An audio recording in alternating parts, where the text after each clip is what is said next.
Halo semuanya, Assalamualaikum warahmatullahi wabarakatuh. Perkenalkan, nama saya Raja Alifata. Saya dari perwakilan kelompok 1. Jadi, pada video kali ini, saya akan membagikan kepada teman-teman semua bagaimana sih caranya. Nah, jadi kita akan membuka part yang ada di komputer ini. Tapi sebelum kita membuka semua part yang ada di sini, saya mau memperkenalkan dulu siapa aja sih anggota yang ada di kelompok kita. Perkenalkan, nama saya Hendriko N. Kaligis. Halo, perkenalkan nama saya Baskara Kesnajunioto. Perkenalkan, nama saya Dava Taufikul Hafiz. Perkenalkan, nama saya Muhammad Febrianto. Halo semuanya, perkenalkan nama saya Devta Tansa Susanto. Nah, di langkah yang pertama ini, kita buka terlebih dahulu skru pada power supply.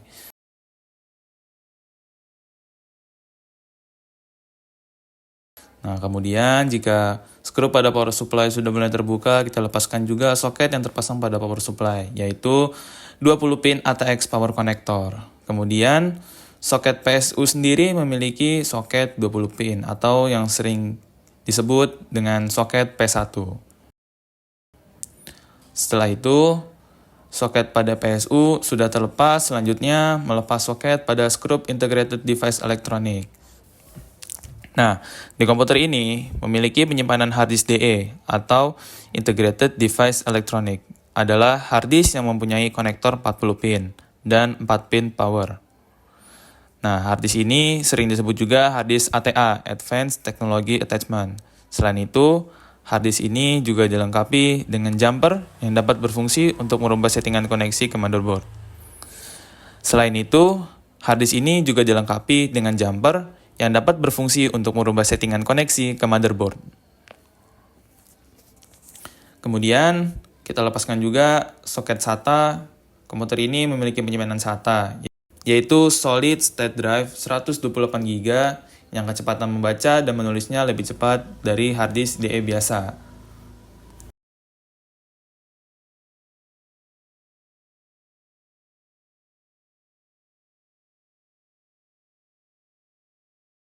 Kemudian kita lepaskan PSU-nya keluar dari casing komputer. Nah, kita lepaskan ini untuk memudahkan proses mengeluarkan motherboard-nya nanti. Kemudian kita keluarkan juga semua perkabelan yang masih tersisa, yaitu soket-soket, terus kabel-kabel yang masih menempel pada motherboard, semuanya kita copot.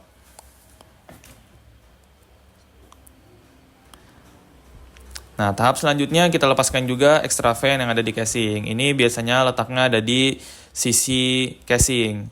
Dan fan ini itu berbeda dengan heatsink yang ada pada di atas CPU-nya. Dan tidak lupa juga kita cabut soket fan-nya. Nah, kemudian kita buka skrup yang menempel pada motherboard dengan casing. Dan juga kita lepaskan skrup pada HSF cooler, yaitu heatsink-nya ini yang terdapat pada di atas CPU. Kemudian jika soket dan skrup sudah terlepas, nah ini kita bisa lepas motherboard-nya keluar dari casing. Dan harus dengan hati-hati ya teman-teman, karena ini back panel-nya bisa nyangkut dengan casing biasanya.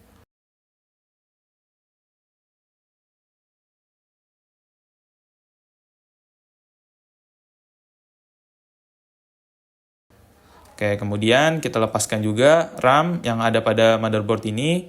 Di sini menggunakan dual channel RAM berjenis DDR-RAM, yaitu 8GB dan 8GB. Dan inilah bentuk fisik dari motherboard yang ada pada komputer ini. Terlihat sangat tua, tapi ya masih bisa berfungsi dengan baik motherboard ini.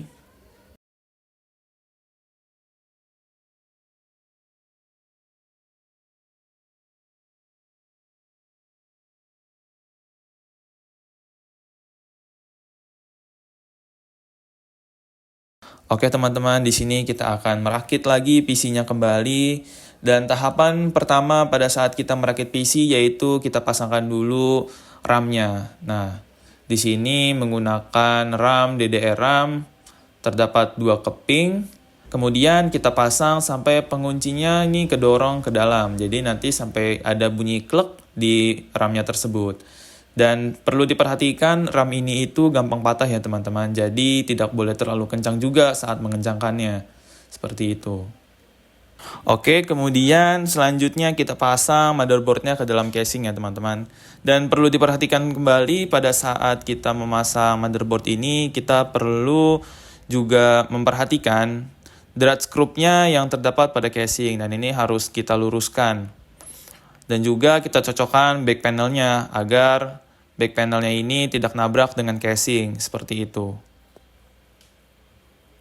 Kemudian kita pasang juga media penyimpanannya, yang dimana pertama kita pasangkan soket SATA untuk solid state drive, kemudian pasang soket untuk hard disk, setelah itu kita skrup hard disknya ke dalam casing.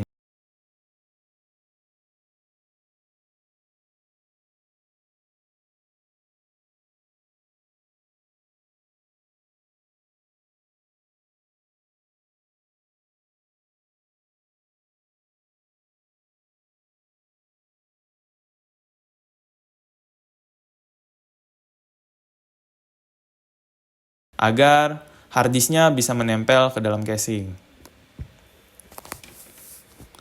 Kemudian kita pasangkan juga skrup untuk casing yang menempel dengan back panel. Dan juga kita pasangkan fat heatsinknya dengan meluruskan drat skrup yang ada pada motherboard. Dan ini jangan sampai salah ya teman-teman posisinya. Kemudian jangan lupa kita pasang kembali soket fan heatsinknya. Kemudian kita kencangkan skrup heatsinknya dengan cara menyilang. Dan jangan dikencangkan terlebih dahulu. Kencangkan secara perlahan dan posisinya harus menyilang.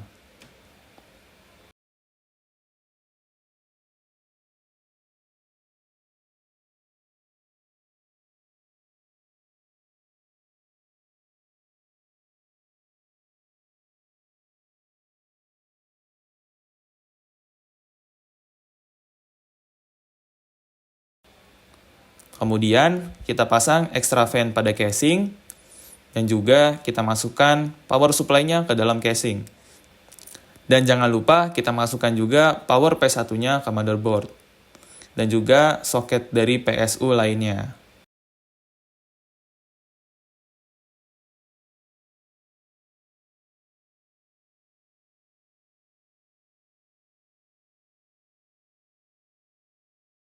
Dan jangan lupa juga kemudian kita kencangkan baut motherboard yang menempel dengan casing.